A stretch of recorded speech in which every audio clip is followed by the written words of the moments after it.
Chapter 9. Chapter 9. I just love the clock up there. Right over here. Time travel. Okay, Chapter 9. Here's the overview. Bulger and I are presented to Queen Galaxa, the Lady of the Crystal Throne, how she received us, her delight over Bulger, who gives proof of his wonderful intelligence in many ways. It's typed as Iviany. Okay, I'm going to pause and just tell you something really weird. So the publishing company, this is it. This is the only information on who published this. We know who wrote it, its history, yada, yada, but who actually put this into print? That's the only information, I swear. I've gone through this with a fine-tooth comb. So what I can tell you about is the quality of the typing. And we all know about Corny and Comey, Obarna, and that kind of thing. And when you do when they do a Freedom of Information Act search for those names, they can't find them because the names have been purposely typoed. Where Comey, the M is an R and an N very close together. And this book does that over and over and over. And I just put that together, this particular edition. So many, the word many is changed to an I, and then a V, and then an I. So it looks like Eviani. Ivana? Who knows? Okay. Intelligence in many ways. How the Queen creates him three wise men in whose care we are placed by Queen Galaxa. Owing to the soft air and never varying temperature. Okay, I gotta stop again. So I believe the reading of this now, picking it up on Groundhog Day, is just really relevant for some reason. And I just have to say the energies that have come through recently feel very, very, very soft. I mean, it's been like a roller coaster energetically. I tend to do a lot of energetic filtering of whatever the collective is experiencing. So I feel a lot of yuckiness a lot of the time. But there's also this really amazing energy that's come through that is very maternal, very feminine, extremely powerful, big, soft, compassionate. I mean, larger and more deeply loving and embracing and calming and soothing than I had the capacity to even imagine a healthy maternal energy being. And when I tuned into it just yesterday, I put my arms out like this. You can see it with this camera. And I just kind of spun around with a solar turn, which is where you turn to the right and put your palms out to send energy. So incredibly soft. I was just absolutely amazed, turned all around. I was in this field, nobody around, just me and my dog. Yeah, so soft air. And then the other weird parallel of that is that all of the Ivanka Trump stuff that's been shared just recently about the just go watch the Tron video. The guy's channel's name is Tron, and you just have to type in Tron, and I'll try to provide a link. I'm not tech savvy, but you can find it. And you just type in Looking Glass. There's a book about a little girl way back then, and then there are these pictures of Ivanka. Really interesting parallel to all of this. And she had her arms out, and there was this whole energy about arms out. Geronimo jumping out of a plane. Jumper, time jumpers. So I had my arms out because of the soft air, which we just read about, which is just wild. And it's page 34. I don't know how old she is. That might be relevant. Owing to the soft air and never varying temperature and the absence of all noise and dust, the Mikamenkis, although they die in the end like other folk, yet they do never seem to grow old. Their skin remains soft and free from wrinkles, and their eyes as clear and bright as the crystal of Queen Galaxa's throne. So, yeah, the reports of the Inner Earth people, according to Corey Good, is that they're very, very, very old. And basically, they die when they want to. Okay, moving on. And you might be noticing really, really increased rate of synchronicities. And if you do, just know that there's a feedback loop. It's more than just Google picking up on what you want and then advertising shit to you. I mean, that happens. And it's more than just picking up on your thoughts. There's There's just something going on in terms of the sensitivity of the system to pick up on our cues and our thoughts and then to reflect it back. And I feel like it's mirroring it back and saying, "Is this what you wanted?" I mean, like I was experimenting with this energy yesterday, and I went in the bathroom of the coffee shop where we were, and I started making faces at the mirror, sticking my tongue way out, and I was like, "Okay, feed that back to me somewhere." And didn't have my phone. There was nothing being overheard or videoed. And then we went to the extended version of Lord of the Rings later, and there's that scene where they focus in on the gargoyle who has his tongue way out, and I was like, okay, that's an example of this feedback loop. That's what I'm going to call it. So moving on. I'm truly sorry if that bothers you. Okay. At the time of our arrival in the land of the transparent folk, Queen Galaxa's heart had almost run down. In about 2 weeks more, it would come quietly and gently to a stop, for, as I have already told you, dear friends, the heart of a Minkahminky being perfectly visible when the dazzling white light in its full strength was allowed to shine through his body, why, it was a very easy matter for a physician to take a look at the organ of life until almost to the hour when it would exhaust itself, in other words, run down. Galaxa looked every inch run down like a clock. I mean, it's weird. This is not his writing style to simplify and clarify a term. We know he's fond of big words and he doesn't clarify them. So this is interesting. When it would exhaust itself, in other words, run down. Oh my God, I'm having a major deja vu. Galaxa looked every inch a real queen as she half reclined upon her glorious crystal throne. She was clad in long, flowing silk garments of a right royal purple, and the gems which encircled her neck and wrists would have put to shame the crown of jewels of any monarch of the upper world.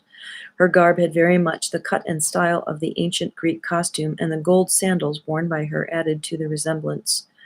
But the one thing that excited my wonder more than all the others put together was her hair, so long, so fine, and silken was it, such a mass of it was there, and so dazzling white was it. Not the blue or yellow white that comes of age in our world, but a milk white, a cotton white. And as we drew near to Bulger's, but not only my amazement, her hair began to quiver and rustle and rise until it buried her whole throne completely out of sight.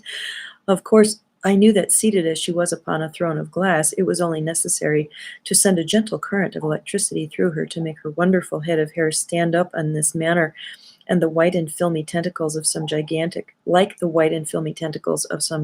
creature of the sea, half plant, half animal. So that's another consistency with Corey Good's Inner Earth people, is that they actually do have white hair, a lot of them. "Rise, little baron," said Queen Galaxa, as I dropped upon my right knee in the lowest step of the throne, "and be welcome in our kingdom. Whilst thou mayst be pleased to tarry here, my people shall bestir themselves to show thee all that may seem wonderful in thine eyes. For although our wise men have often discussed to us of the upper world, yet art thou its first inhabitant to visit us, and thy wonderful companion is right welcome too. Can he talk, little baron?" "Not exactly, Queen Galaxa," I said with low obeisance. "Yet he can understand me, and I him." "He is quite harmless, is he not?" asked the Queen. You may try to imagine how I felt, dear friends, when, as I was about to say, "Perfectly so, royal lady," to my amazement I saw Bulger advance and sniff at the Princess Crystallina, and then draw back and show his teeth as she stretched out her hand to caress him. "Does your dog bet?" I just had to throw that in there. Nice growling, "Thank you, honey." Bending over him, I reproved him in a whisper. "See what's his Bulger," and made him kneel before the Queen. Thus he proceeded to do, saluting her with three very stately bows, at which everybody laughed heartily. "I would have him come nearer," said the Queen, "so that I may lay my hand upon him." At a sign from me, Bulger began to lick his forepaws very carefully, and then, having wiped them on the rug, sprang up the steps to the throne and placed his front feet upon Queen Galaxa's lap.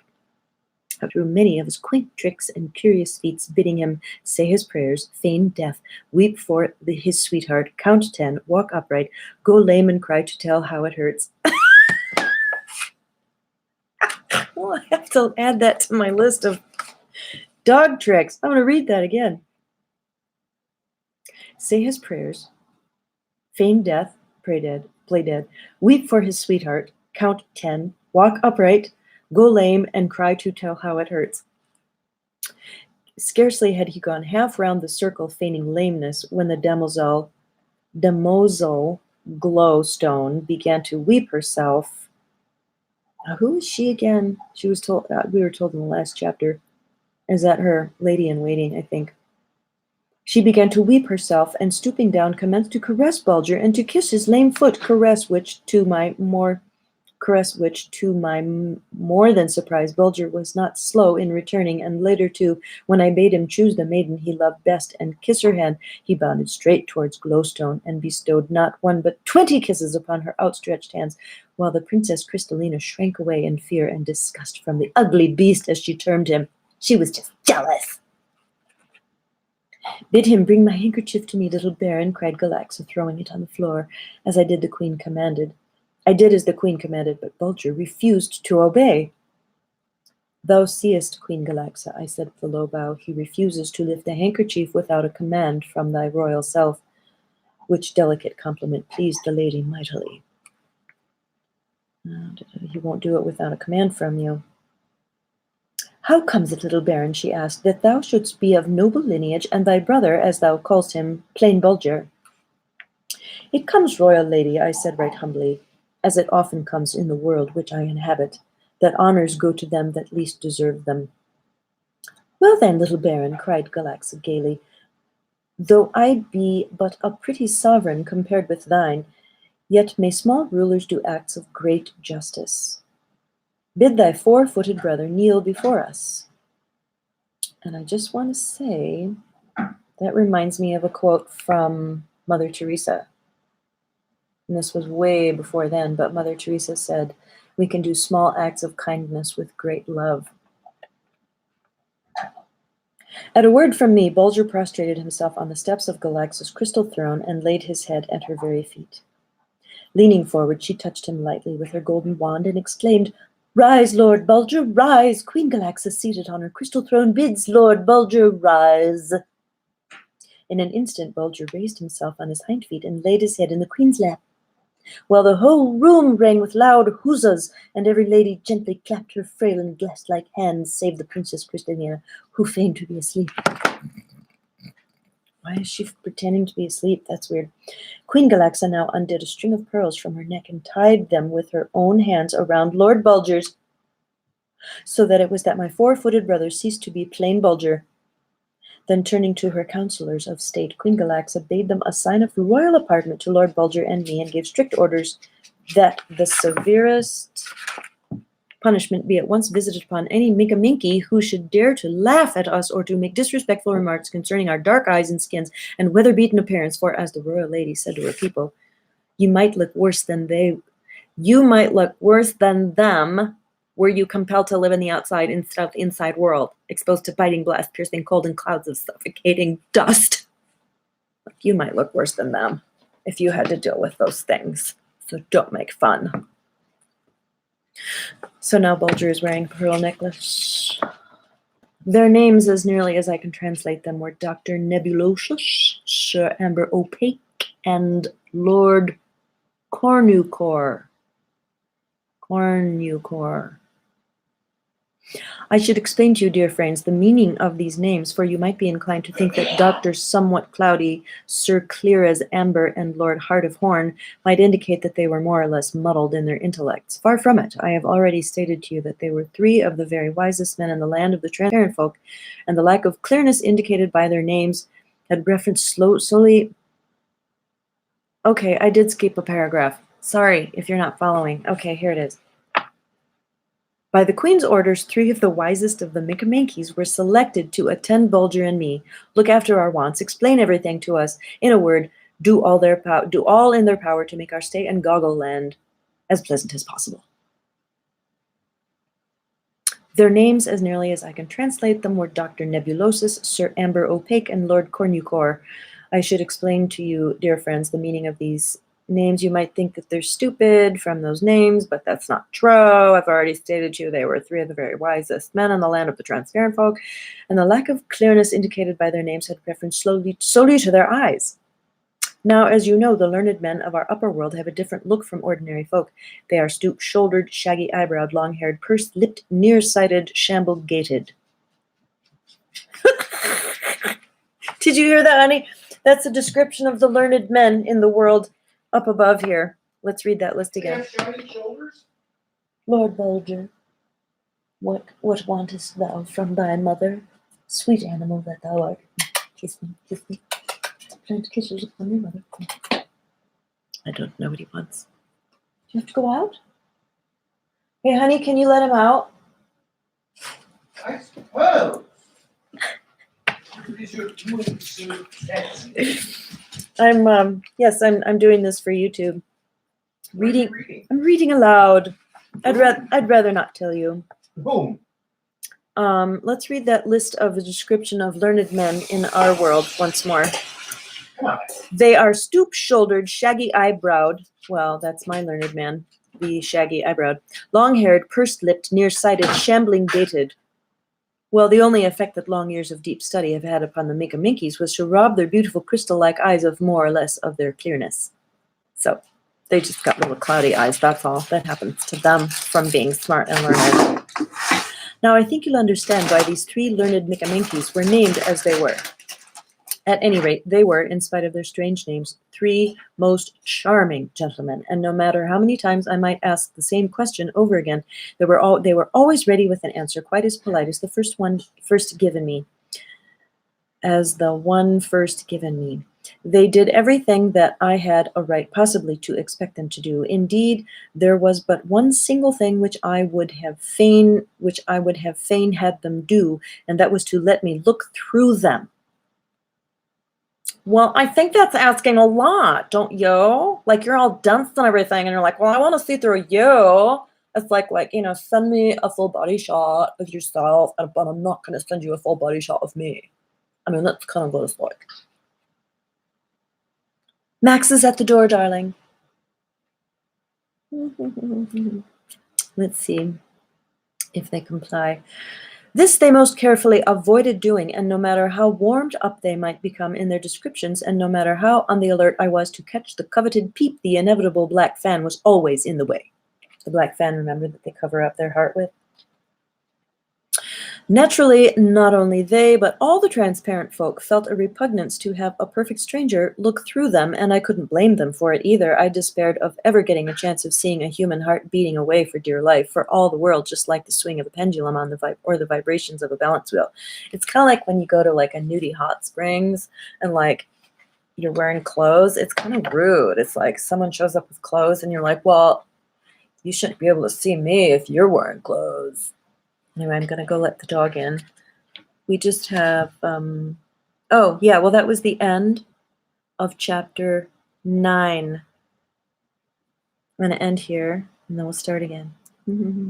No, I'm not. I'm not going to end here. Ooh, psych!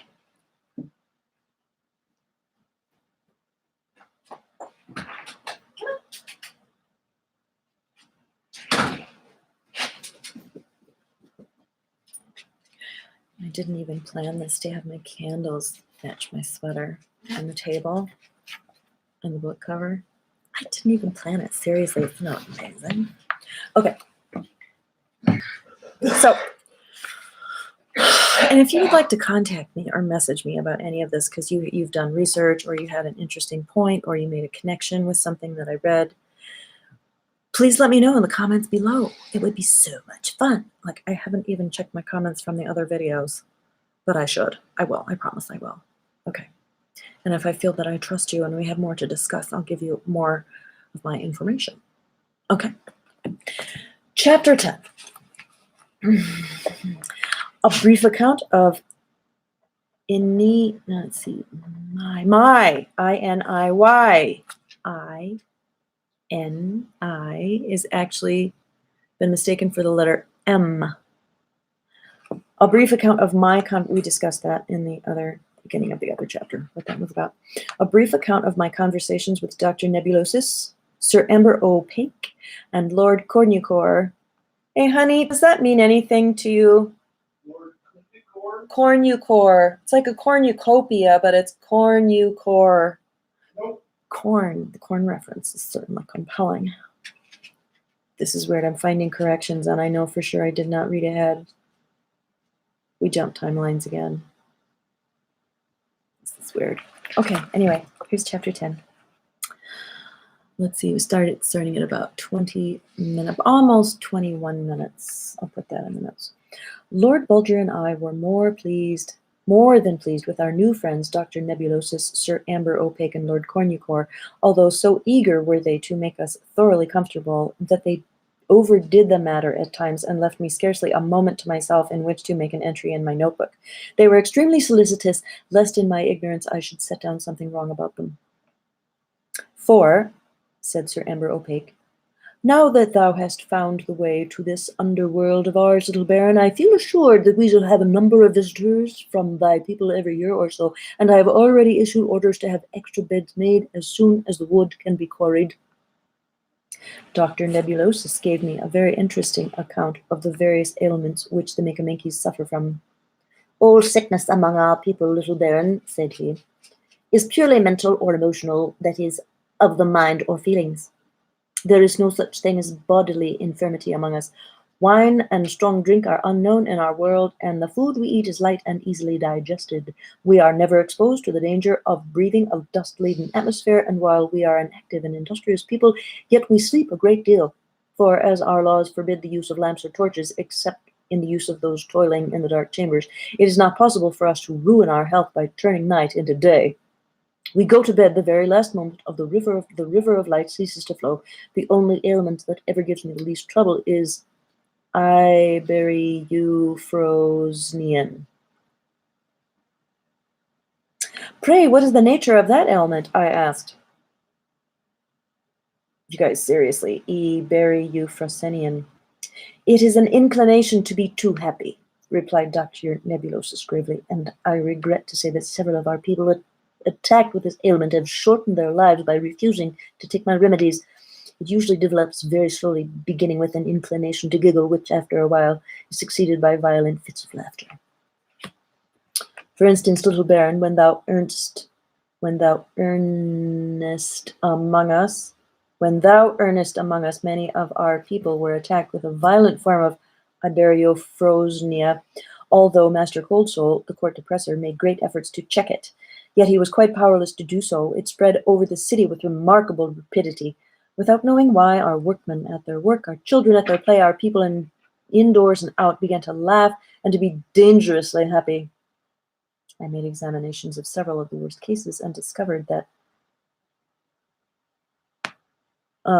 at the rate they were beating, the hearts of most of them would run down in a single week. It was terrible.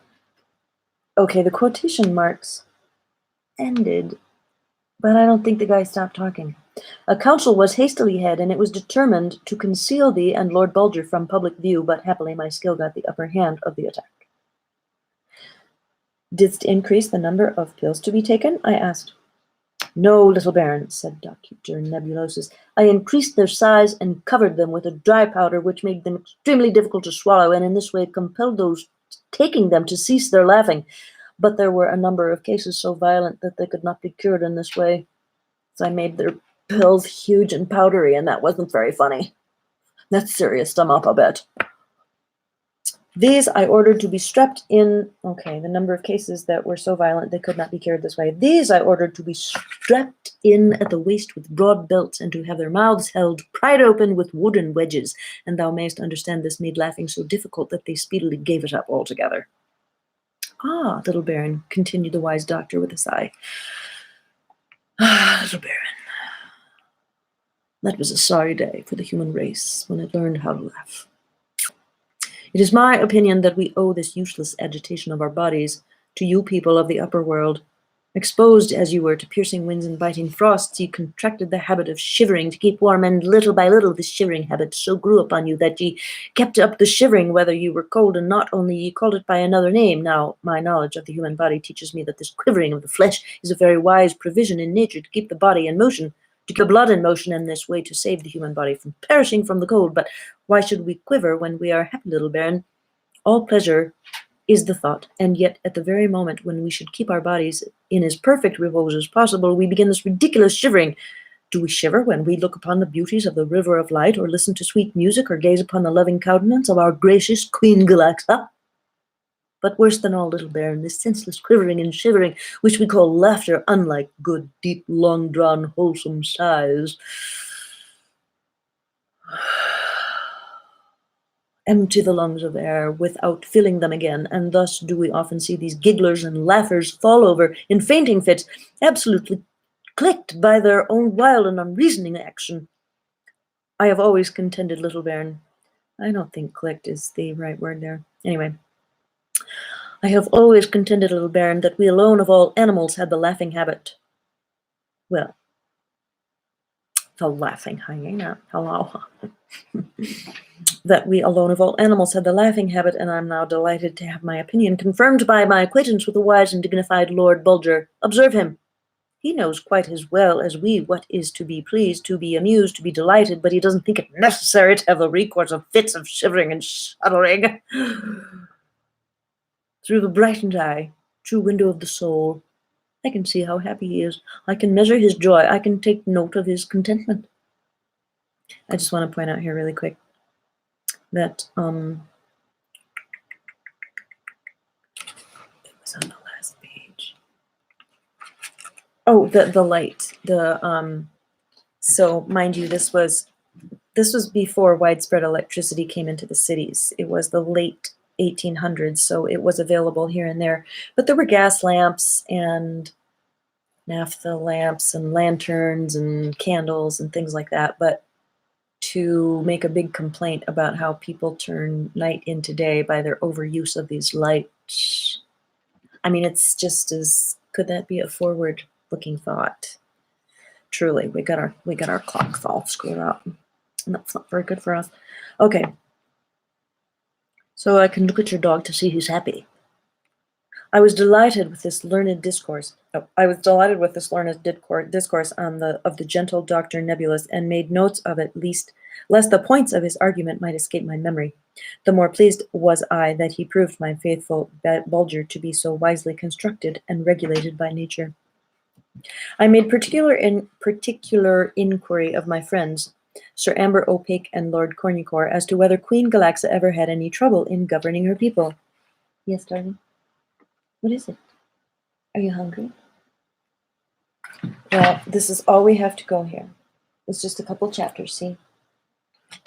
Okay. Just content thyself, dear Maximus. Okay, did she ever have any problems in, being a governor of her people? None whatever, was the answer. In many a long year, it has only been necessary on one or two occasions to summon a Mickaminky before the magistrate. No! And examine his heart under a strong light. The only punishment allowed by our laws is confinement for a shorter or longer time in one of the dark chambers.